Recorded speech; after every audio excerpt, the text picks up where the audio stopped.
Welcome back to another video. Today we're going to be talking about The Fountainhead. This was one of my favorite novels. I've read this novel several times over the years and I'm revisiting it now, listening to the audiobook from Audible. And it's been quite an enjoyable listen so far. I'm partway through. And I thought I would like to talk about one of the most interesting parts of the novel, which is the character development that Ayn Rand employs in the book. It's quite notable that the main character, the protagonist, Howard Roark, has a fairly flat character development in The Fountainhead. This is in stark contrast to Peter Keating, who's sort of his foil in the book.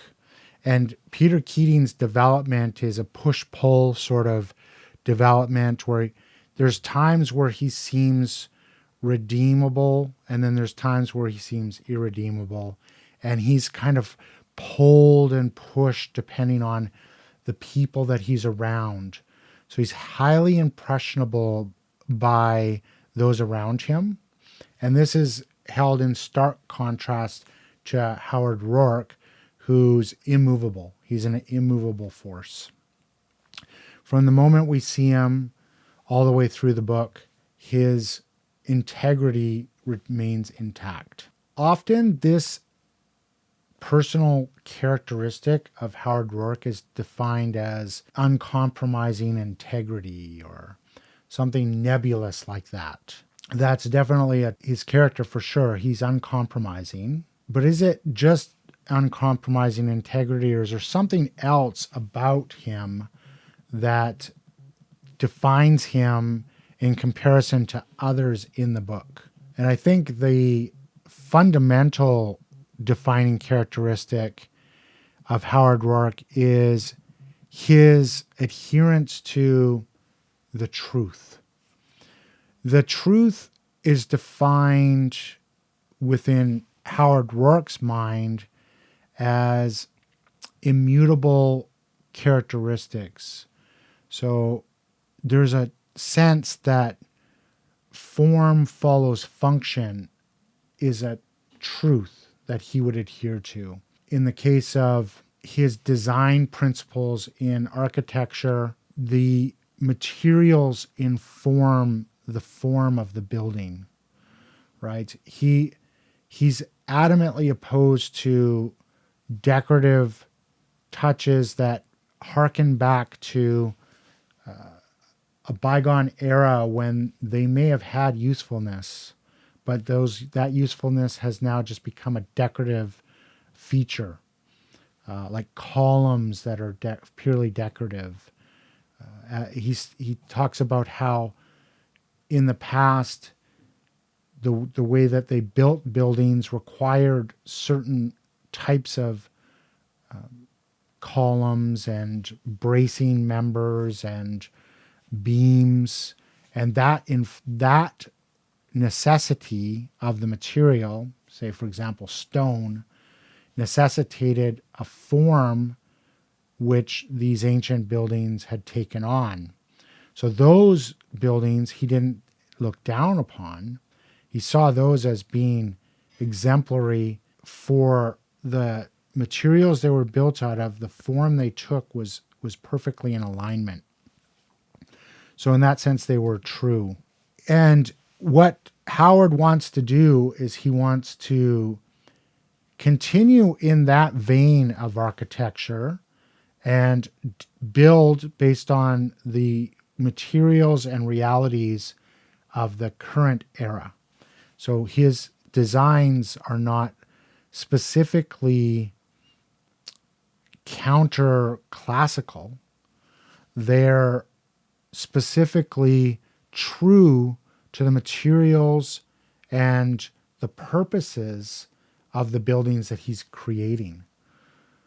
And I think that that's a really important aspect of the entire novel, is that the truth, in the case of form follows function, is an overarching principle that Howard holds on to and can't deviate from, because it's a naturalistic belief. It's a belief in something which is steadfastly true, beyond decoration and beyond convention. It's something that he can believe in because it is tied to the natural world, in the sense that the realities of creating and constructing a building in the specific circumstances that the building is being built with, the specific materials that it's being built with, demand a specific form. And that's why for him, he's very much like the sculptor who's removing the excess material from the form that exists within. He's stripping away all of the extra superfluous elements and taking it right to, condensing it right to what is necessary and what is correct for that specific building. I've read the book multiple times, and in fact, I still have the original copy of the book that I had since I was a university student.